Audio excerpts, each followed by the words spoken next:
Yeah, listen to all the ladies clapping. That's exactly right. Yeah, Sandra would say it this way. I think that's where Andrew learned it. She would say, and she still says, Andy, you need to understand, what's mine is mine, and what's yours is mine. That sounds good. I know. It actually works better that way. So, speaking of money, let's use our imaginations for a moment. I want you to imagine that you woke up this morning, or we'll say tomorrow morning, you wake up tomorrow morning and you find you have a checking account. And in that checking account is all the money you've wasted so far in your life. Yes, a lot of money. Now, let me be specific about wasting. I mean, the money you bad habited away. In fact, you bad habited a lot of money away. Now you're trying to break the bad habit and you're still spending money. You're trying to all the money bad habited away. The money you consumer debted away, like you borrowed money on stuff. You don't even have the stuff. You might still be making payments, or you just look back and go, that's just embarrassing. Whatever happened to that thing away, you know, you bought this thing. You don't even know what happened to the thing, the money you spent on that. Only wore it once away. Ladies got any only wore it once. It looked so good, and then you wore it once, thought I hate that, or you saw somebody else in it and they looked awful, so you thought you looked so it's still in your closet, and you're just like, so imagine, I could go on and on. Imagine, if suddenly you woke up with a checking account and you had cash for all the stuff you'd wasted money on your whole life. But here's the catch. But the only thing you could do with that money is give it away. You could give it away immediately, or you could give it away over time. But wouldn't it be fun to have a checking account with all that money you'd wasted, and you have to give it away, either immediately or over time? You know what? That would just be fun. So hang on to that thought. We'll come back to it in just a minute. Today, if you're just joining us, we are in part 5 of a 6-part series entitled, You'll Be Glad You Did, Timeless Advice for Troubled Times. So this is a series just about advice. And the reason we're doing this series is that we've all lived long enough to have made some decisions we're glad we made. We've all lived long enough to have developed some good habits that we're glad we developed. We've all lived long enough to have some regrets and face the consequences of some bad decisions and some bad habits. In other words, and this is where the title came from, we all have stories. We all have stories that end with either, I'm so glad I did, or I certainly wish I had, or I'm so glad I didn't, or I wish I hadn't. So what we're doing in this series, this is a series of unoriginal, you'll be glad you did advice. It's just an advice series. These are not moral or ethical imperatives. These are not rules you have to keep. But if you'll take this advice will keep you from breaking the rules that have the potential to break you, to break your heart, or as you're gonna see today, keep you from going broke. This advice, like the advice you give, because we all give people advice whether they want it or not, we've all given advice, this advice sits between the rules. So this is not moral versus immoral, legal versus illegal. This is not right versus wrong. This is just what we're calling wisdom. Wisdom sits between the rules. Wisdom are the insights that are informed by the fact or the knowledge that life is connected. Insights informed by the knowledge that life is connected, that today leads to tomorrow, that what you're facing and dealing with today is the result of decisions you made yesterday, that one thing leads to another. So in this series so far, we've given you 3 pieces of advice. Number 1, the first piece of advice was listen. Then we talked about forgive. And then last time we were together, we talked about defer. If you are married or engaged or want to be engaged or trying to make a relationship go the distance and you missed last time we were together, you really need to go back and listen to or watch Defer. But my unoriginal, in some ways learn the hard way advice for today is not one word. Today it's 2 words. And the 2 words are live generous. Live generous. Now, real quick, to all the grammar people out there, yes, it should be live generously. But I left the ly off on purpose because for the next few minutes, I want to contrast the idea of be generous with live generous. And the reason is all of us know how to be in the moment generous in the moment. But what we're talking about today is different than be generous in the moment. This type of giving, the kind of giving we're gonna talk about, is in fact life-giving.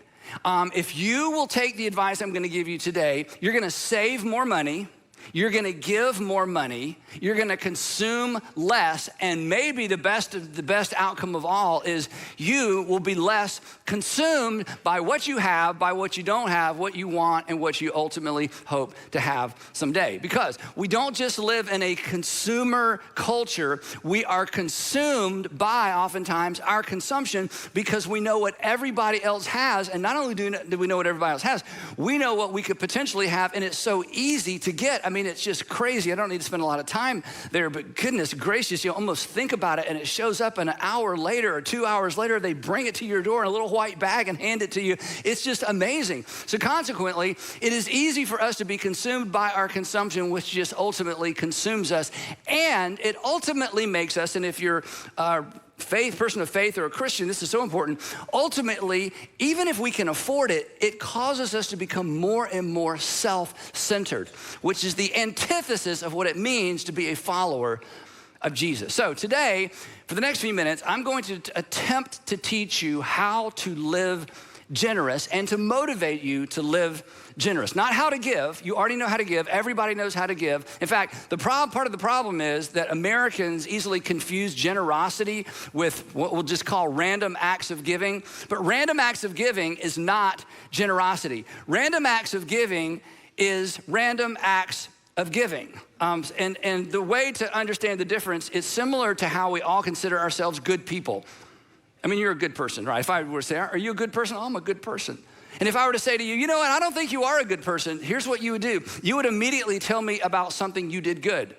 Because I did that, I'm a good person, right? This is why you cannot win an argument with your spouse. If you're married, you cannot win an argument with your spouse because whatever, this is kind of a different topic. This should have been last week, the last time we were together. But whatever you accuse him or her of doing or not doing, they can point to a moment in time when they did the thing you said they never do or didn't do the thing you said they always do, okay? You could always, in other words, what do you mean I don't help around the house? 2 weeks ago, I emptied the dishwasher without being asked, okay? Game over. See, I do help around the house. See, we do the same thing with giving. So I'm gonna press you a little bit today, okay? And to try to convince you that you're not really generous, even though you do random acts of giving. And when I begin to press you, in your mind, you're gonna be like, oh, I'm generous. And you're gonna think of something you gave or a time that you said yes when somebody asked. That's not what we're talking about. That's random acts of giving. Most Americans participate in some way of random acts of giving. This is just not that. And our confusion regarding generosity, I think in some ways is fueled by 4 generosity myths that permeate our culture. We don't know when we began thinking this way, but these are complete myths. So this is gonna help you differentiate. So I'll hit these real fast.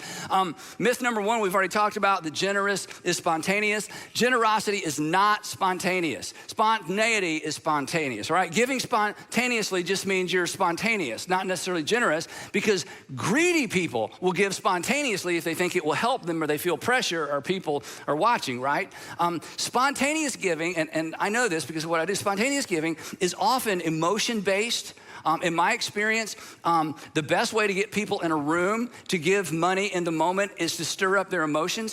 From time to time, I don't do this often, so I'm not asking for an opportunity. From time to time, somebody will ask me to speak at a fundraiser because they know I'm passionate about a certain cause, and they let me be the closer. I always say, let me be the closer. Let me make the ask, because you give me a microphone and something I'm passionate about, I can squeeze the dollars out of you, and it's sincere because these are organizations I'm personally giving to, so it's not for me, it's for the cause. And what I've learned is this, it's like a good salesperson. The last thing a salesperson, especially retail sales, wants is for the person they're talking to walk out the door and say, let me think about it, because they know they're not gonna think about it, they're just gonna walk out the door. So here's what I've learned, unfortunately.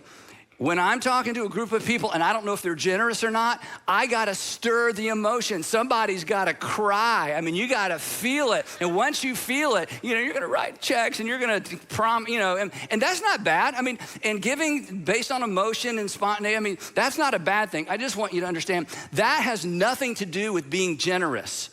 That is not what we're talking about. That's not generosity. Myth number 2 is this: the generosity is regulated primarily by cash flow. This is a myth as well. Saying yes spontaneously because somebody asked, again, that's not generosity. So maybe you've had a situation where somebody was asking you for money to give to something, and what you do immediately is you think about how much money is in your wallet, how much money is in your checking account, how much money you have access to immediately. And so when you don't have access to it, you say, I'm really sorry, I can't help right now. You said this, I can't help right now, which meant your context for giving was what you had right there in the moment, or what you had in your checking account, or you're weighing your checking account against bills coming in or other things going on, and you really couldn't help right then. You wanted to help, but your heart was right, but you just weren't in a position to give. What you had in the moment determined what you could give in the moment. But people who live generous, this is why this is so important. People who live generous, they avoid that predicament. They're ready. We'll talk about why in a minute. Myth number 3 is this: the amount is what counts. This is totally false, okay? You can't understand dollars without a context. Somebody says, I gave $1,000. That might have been sacrificial giving. That might have been the equivalent of what they were gonna spend the next night on dinner with friends. You just don't know. So the amount doesn't determine generosity. And of course, the challenge is anytime we add a zero to money we're giving, or somebody else adds a zero, money is very emotional. So adding those zeros, it feels emotional, but without context, we don't know what's a lot and we don't know what's a little. We know what's a lot and a little to us, but we don't know what's a lot and a little to somebody else. So the amount is not what makes generosity generous. Boy, she gave such a generous contribution. Well, again, you don't know if it's generous or not. You don't know the context she gave out of. You only know the context that you give out of. So consequently, sometimes we think, I don't need to give. I can't give much, so I shouldn't give at all. No. Generosity is not about the amount. The amount is not what counts. In fact, interestingly enough, on this point, Jesus actually addressed this one directly. And this is a famous story you've probably heard before. If you grew up in church, or even if you're not a church person, I bet you've heard this story. He is with his disciples. They're visiting the temple. The temple is up on we call it the Temple Mount. You have to go up these stairs, you get up there. And then on the Temple Mount is the actual temple building. And depending on when you drop in historically, the Jewish people would have a treasury. We don't know if it was a canvas thing or like a barrel. Probably wasn't a barrel, but there was a thing that you drop money into as you go in, go out. Sometimes people say it was the temple tax. Others say it was the tithe. It could be a combination. So Jesus gets to the temple and he pulls his guys off to the side. He says, I just want to watch for a moment. So they're watching people come in and out of the temple. And the text says that as Jesus looked up, he saw the rich. Now, how did he know they were rich? Well, the way they were dressed and who they were traveling with. He saw the rich putting their gifts or their money into the temple treasury. And this was something you did publicly. He also saw a poor widow. Again, he could tell by the way she was dressed. He could tell by the fact that she was alone. Or maybe he even knew her story. We don't know. He saw a poor widow put in 2 very small copper coins. These coins, we refer to them as the widow's mite. These coins are so small, if I held one up here, you would barely even be able to see it. I mean, they're just little pieces, almost shards of copper. They were round like a coin, but they were so small. It was the smallest amount of money. And she drops in 2 of these very small copper coins. And then Jesus looks at his guys. You remember this part. He says, truly, I tell you, he said, this poor widow has put in more than all the others, implication than all the others combined. To which we say, and his disciples were thinking, okay, what kind of math is that? And Jesus would have said, that's kingdom math. That's kingdom of God math. God is not impressed by amounts. God is moved by percentages. He went on to say, all these people gave their gifts out of their wealth.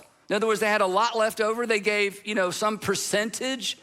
But she, out of her poverty, put in all she had to live on. So she gave more than everybody else. She gave more than everybody else, perhaps combined. She was the most, this is important, she was the most generous person at the temple that day because the amount is not what counts. When it comes to generosity, it's not about the amount. It's the percentage that counts. Me back to that. Generosity myth number 4. This is the last one. This is kind of for fun. Rich people are generous. No, they're not. They're not. Let me tell you let me explain this. Rich people are rich. Generous people are generous.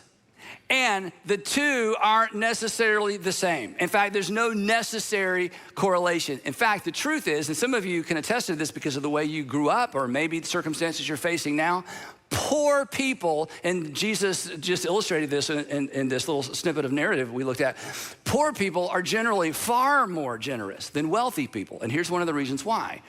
Because poor people, truly poor people, they are not trying to save their way out of their poverty.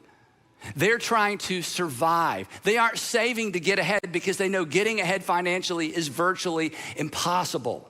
It's beyond their ability. So consequently, they are very dialed in to people who are living on the edge because they themselves are living right on the edge of financial catastrophe. So because there's proximity, because there's overlap in terms of life experience, they are quick to come to somebody else's aid because they've been there, and they know that if I help them, then when my moment comes, my day comes, perhaps they will help me. So oftentimes, the poorer a person is, the more generous they actually are when it comes to generosity, the way that we're talking about and the way that your Heavenly Father measures generosity. So, generous living, what does that look like? It's not the amount. It's not, it's not responding to an ask. It's something entirely different. And let me just put this in a little personal context, okay? I'm gonna push hard on this, and here's why.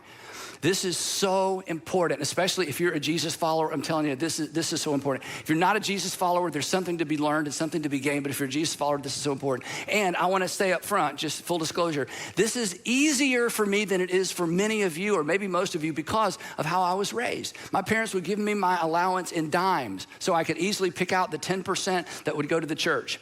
I remember the first time I gave $100 when I was in high school. I gave $100 to this thing we're doing at our church.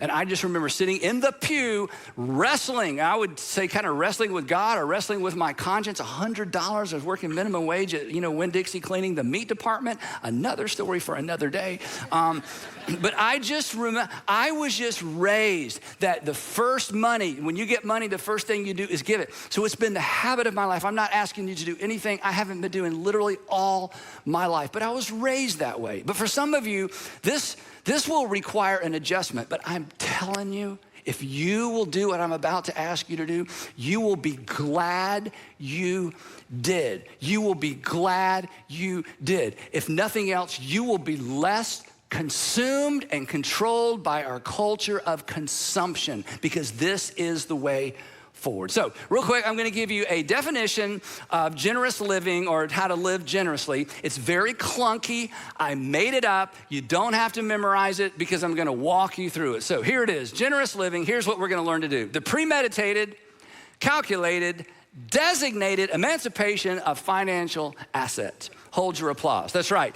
The premeditated, we're gonna talk about that. Calculated, designated emancipation, that is the liberation of our financial assets. So the first word is premeditated. In order to live generously, you have to have a plan. Look up here. I don't care how much money you have, how little money you have. If you don't have a plan, you will not and you cannot be generous.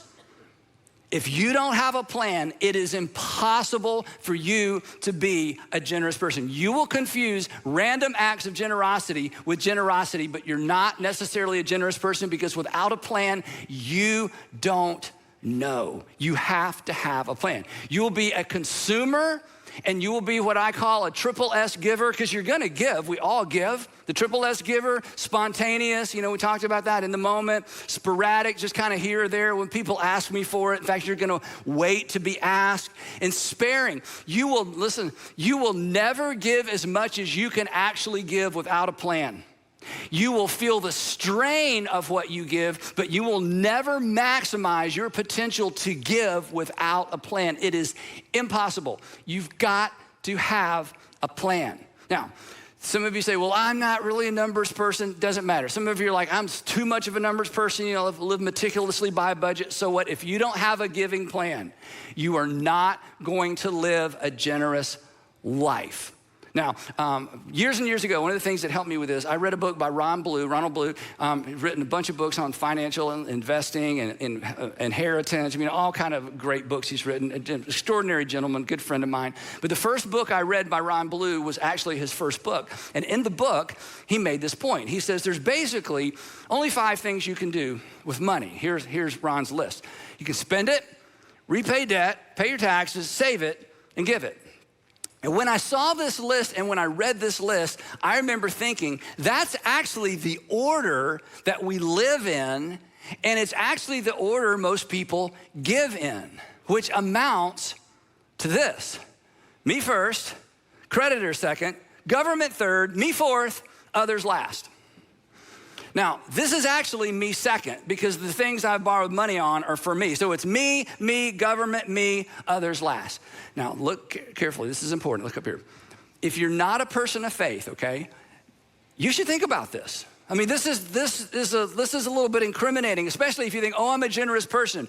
No, if giving is last, you're not a generous person. You've put yourself ahead of pretty much everybody else, okay? But hey, if you're not a person of faith, that's up to you what you do with it. If you call yourself a Christian, if you're trying to be a Jesus follower, you can't live like this. You can't. If this is a reflection of your money, you are not following Jesus. You may pray, you may believe, you may be offended that I'd say that. How dare you say that to me? Just read the Gospels. If you think I'm being hard on you, just read the Gospels, okay? You can't follow Jesus if other people are last in any capacity, because the whole idea of following Jesus is following Jesus puts others first because he put you first. This is why Jesus said so much about money. Because money is oftentimes the key, and food, but money is the key to our heart, right? And it's the thing that determines where our heart is. Where your treasure is, your heart is. Where your heart goes, your treasure goes. Jesus knew this. He didn't need anybody's money. He wasn't even around long enough to spend much money, right? He understood the power of money, and he understood that if his Father's kingdom was gonna be first in our practical everyday lives, his Father's kingdom had to be first in our practical everyday finances. We are called to be others first people. And if others are last in the way we manage our money, we are not others first people. I don't care how you pray and I don't care how you feel. That's just the way it is. If you think I'm being hard on you, just read what Jesus says about money. And here's the other thing. You live this way long enough as a Christian, you will be a hypocrite. Let me predict your future for you, okay? Some of you have already been there. Here's what I mean by you'll be a hypocrite. Live this way, and eventually when you hit a financial bump, you lose your job or you go through a divorce or, there's some other financial thing, you take a hit. Do you know what Christians do when they have problems? They pray. That's what we do. In fact, you may not have prayed in a long time. It's like, oh, God, help me. And when you have a financial bump or take a financial hit and you pray, you're a hypocrite because here's what you're doing. You're saying, God, I want to invite you in to my finances.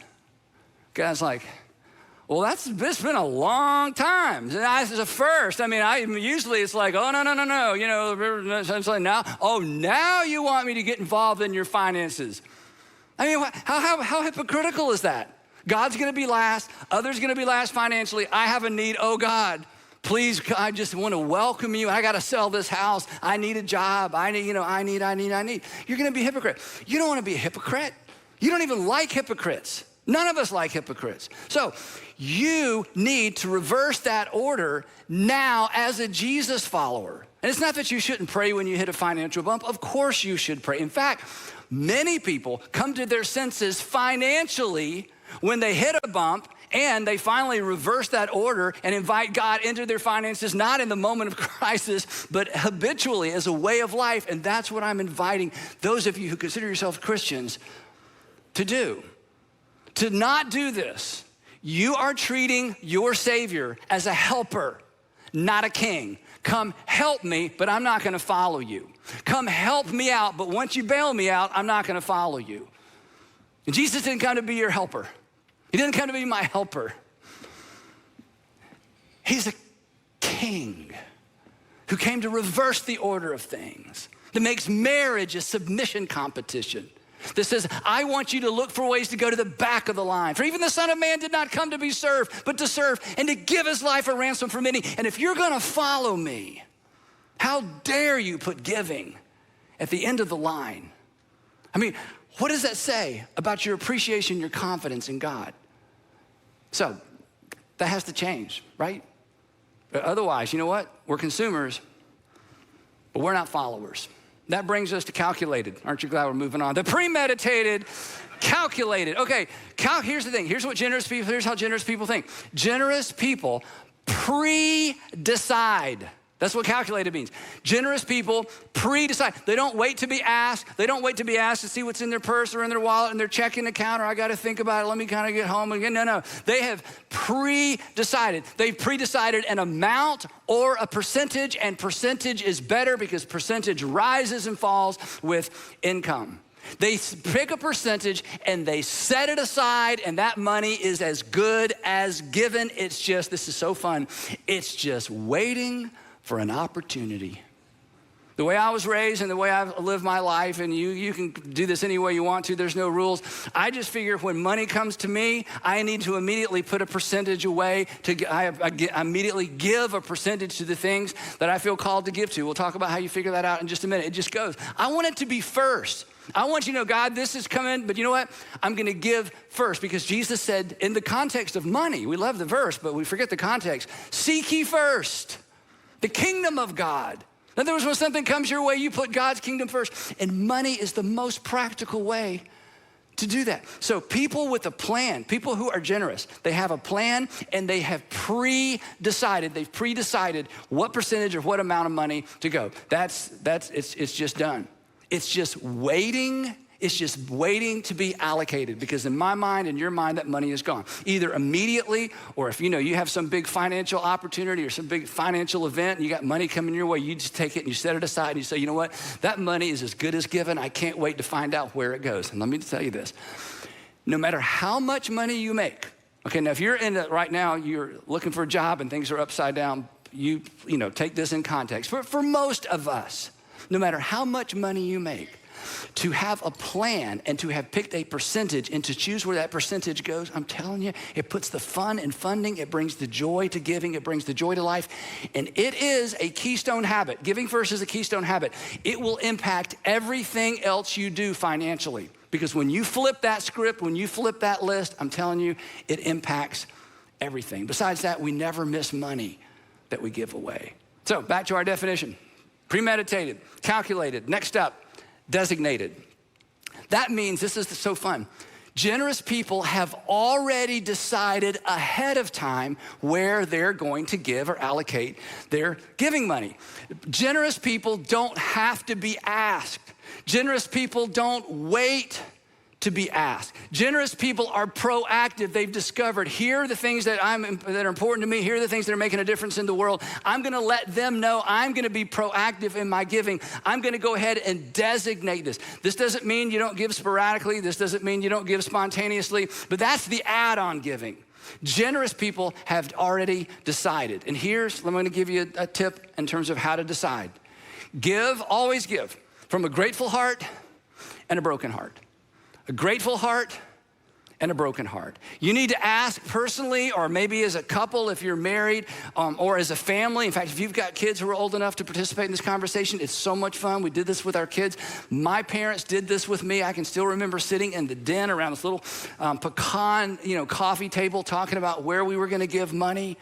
But you decide, you ask these questions. What are we grateful for, and what breaks our heart? So let's talk about this one first. What am I grateful for? And the way that this question has to do with the things that benefit you. What are the things that are coming your way and you're so grateful for that you want to donate to whatever organization is that has benefited you or your kids or your family?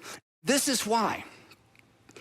If you are grateful for your local church, you should have a plan for giving to your local church. This is crazy. When I meet Christians, like, well, the church got all the money. Well, it doesn't matter how much money they have or whether they need it or not. This isn't about need. This is about gratitude. Are you grateful for your local church? Yeah, my kids and my wife, and we go to the, well, and you don't support your local church financially? That's just crazy. If you're grateful, give. If you're not grateful for your local church, find a local church you're grateful for, and you should give there because you're grateful. Everybody, and I'm not shy about this, everybody should have a plan for how they plan to support their local church financially. Everybody should have a plan. In fact, I say this all the time. I don't think anyone's ever taken me up on it, but if you're not a Christian or a believer, you should have a plan for how you support the local church financially, because I'm telling you, as much bad press as, the big public churches and all the stuff gets in the news, you do not want the local church to go away from our community and our society. You do not want that. You should find a way to support a local church, even if you don't attend church. The church and our communities are that important. But if you attend and participate in a local church, and you don't have a plan for how you support your local church financially, you are ungrateful. You're like, oh, no, I have gratitude in my heart. Nobody cares about gratitude in your heart. Your kids don't, your wife doesn't, your husband doesn't. Unexpressed, listen, I've said this, I've told you this before, unexpressed gratitude is ingratitude. It's the same thing. If you're grateful for your church, you should have a plan. Now, let me take this to another level.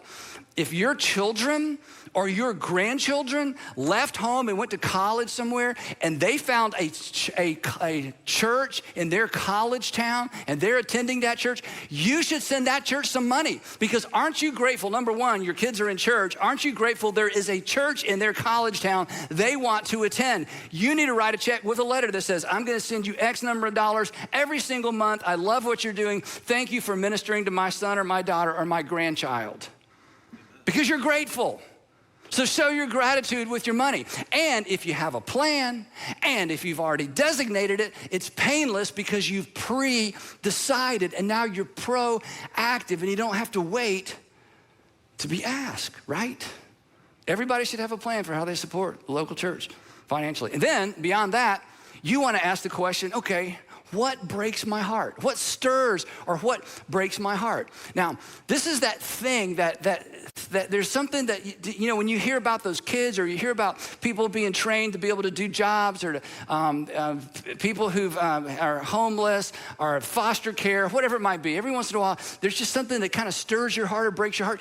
You need to find an organization that's operating in that space, and you need to designate some of your giving money, and you need to write them a letter and say, I'm gonna send you this every month. Don't ask me, you don't have to do a gala, you don't have to invite me to a fundraiser. No, I'm not one of those people. I'm a generous person. I don't have to be asked. I believe in what you're doing because what you're doing impacts me, because the cause that you're addressing stirs my heart. This is one of the things that I love about Be Rich.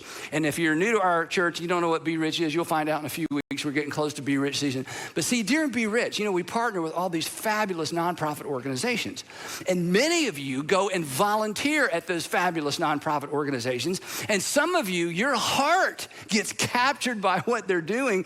And next thing you know, you're giving them money. I think that is a win, win, win. Anytime you can marry your giving, your passion, and your time together, that is a win for you. So what breaks your heart?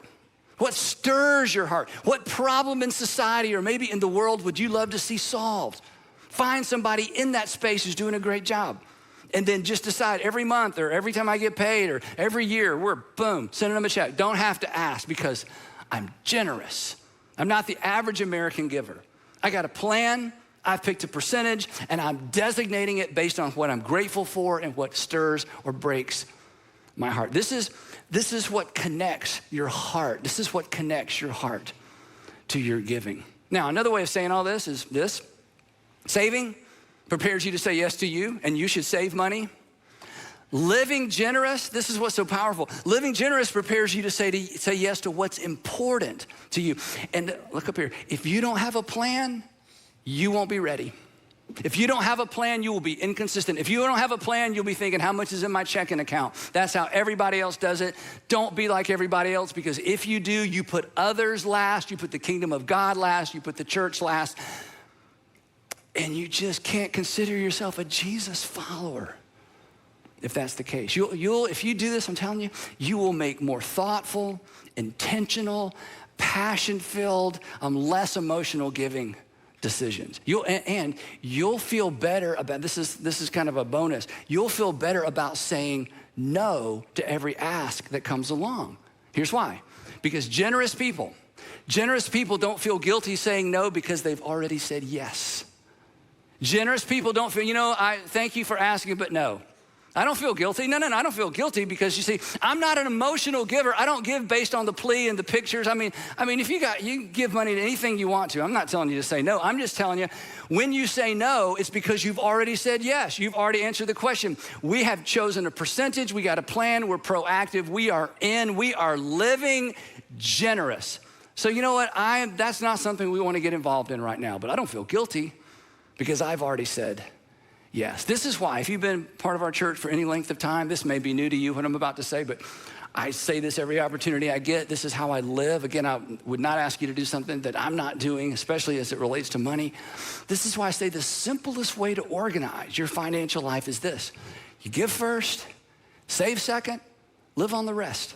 You give first, you save second, you live on the rest.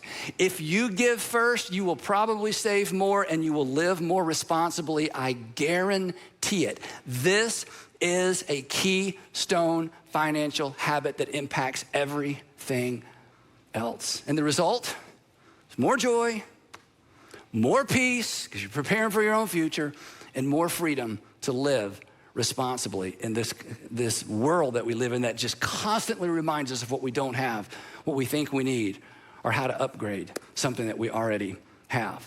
Now, wrapping up. Imagine, and I don't have to imagine, okay? I'm not bragging, I'm just telling you, I just want to press in. Imagine if you'd been doing this all along. Imagine if this had been your lifestyle since you got your first job. Imagine if your whole life, you just picked a percentage, boom, it's $10 a week or $100 a week. Imagine how much money you would have given away responsibly to things you believed in and were passionate about. And do you know where all that money, you know where all the money went that you didn't give away? You don't know.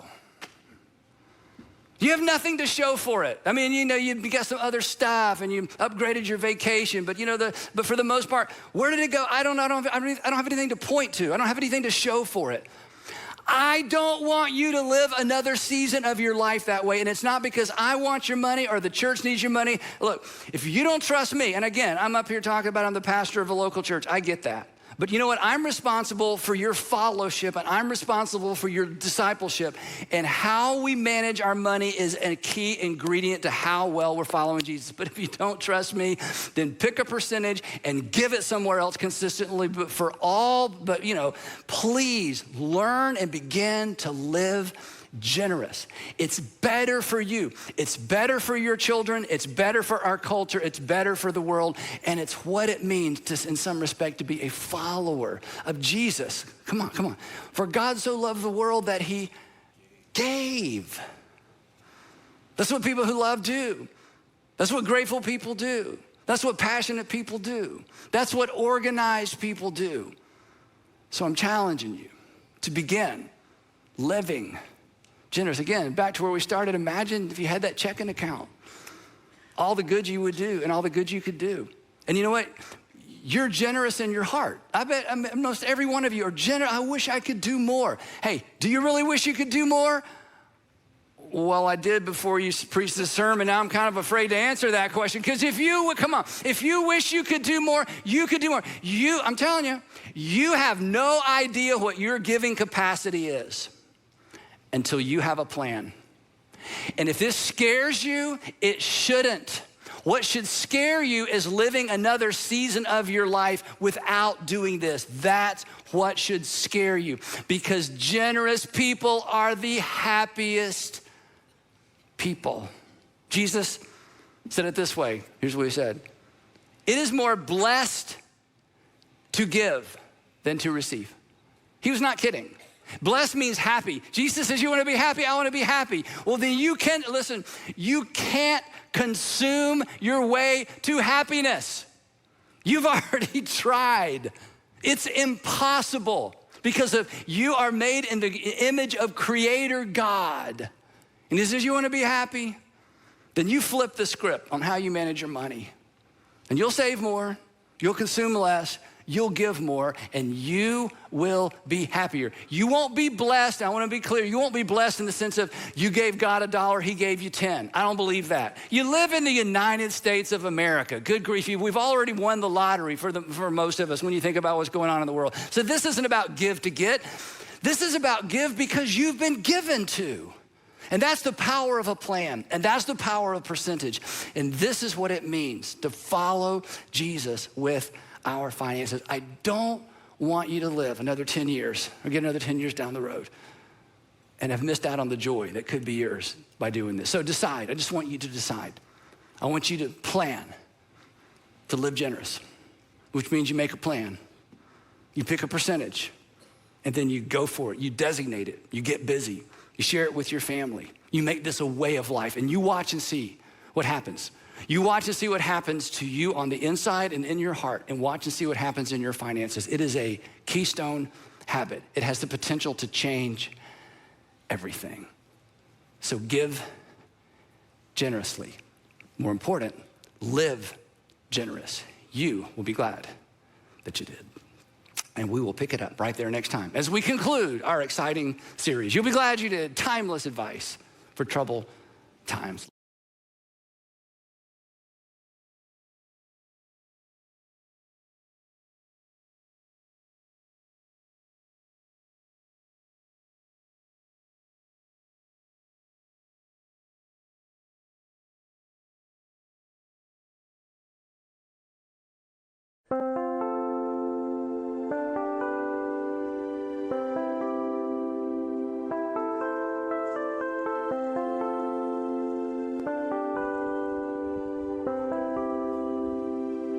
Chẳng được quên khi cơn mưa đêm lại về. Em đã quên lời thề và ta như đông chìm sâu. Không còn mơ em anh nhận màu. Anh chỉ cần mơ đâu em mai. Chỉ còn là những cơn mưa vô giá. Cho bên mơ em không mơ anh. Anh một đêm mơ. Chỉ cần bên em không được còn nhớ. Và chỉ có em không còn nhớ. Và người ta bên nhau như ngã tớ. Muốn nhớ về say em chỉ có mấy em ở đây. Và anh như muốn chết đi nhưng không muốn em mơ mày. Tình yêu làm cho ta đau đầu. Không em như làm hâm mộ. Anh như đứa mong cầu. Và vui bên em vô sầu. Chào các bạn mà mơ. Chỉ có bên em nhưng đừng có mơ. Mà đã dài em muốn bên ai. Anh không mong gì hơn. Chỉ mong em sẽ ở đây ôm anh thật gần. Anh chỉ mong đôi ta được có nhau. Mà đừng em đâu anh có em. Một đêm bên anh có em. Ta sẽ trao nhau môi hôn thật sâu. Ôm anh cứ mưa mà ngâu. Và em chỉ nằm đâu. Anh không muốn em ở đâu đâu. Một cơn gió thứ anh không mơ cầu. Mà không đôi anh mà bên giờ. Anh chỉ là my friend em quên đi bao lời hứa. Quên đi cả những ngày xưa anh như là một đứa em không một chưa mà đừng ở đêm ở đêm. Anh như một đôi mà kem. Không như là ba trên là thêm. Cho em nhiều hơn như là kem chỉ cần là mưa thôi. Em chỉ cần là mưa thôi. Còn ai sẽ là nắng rồi.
got nightmares in my head, I fear that the thoughts build up until I can't hear, that my mind fills up into a creature, and it haunts me somewhere much deeper. Anxiety, filling up every space, no privacy. And silently, it could build and build until you finally see, whoa, it's taking over, damn no closure, moving closer. No exposure, I just wanna be a loner. Some can't stay sober, looking over all their shoulders, like moving boulders just to get out of the home. It sucks, I've had enough, I don't wanna feel the stuck under the rug, all my problems that I shove. I got nightmares in my head, I fear that the thoughts build up until I can't hear, that my mind fills up into a creature, and it haunts me somewhere much deeper. I got nightmares in my head, I fear that the thoughts build up until I can't hear, that my mind fills up into a creature, and it haunts me somewhere much deeper.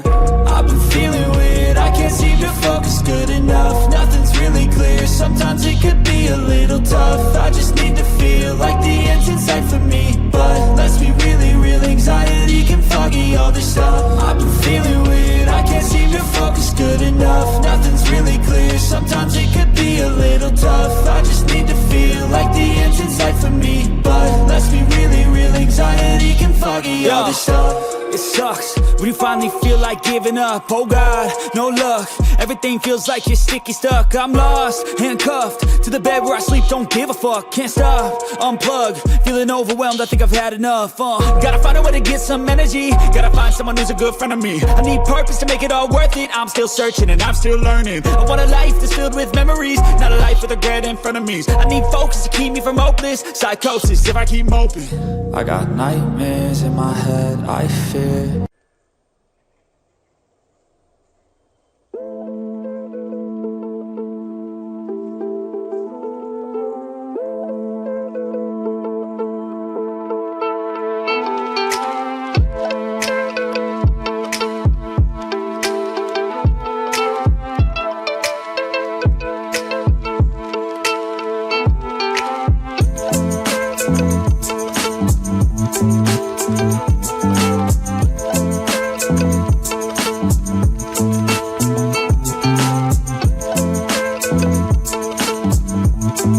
Thank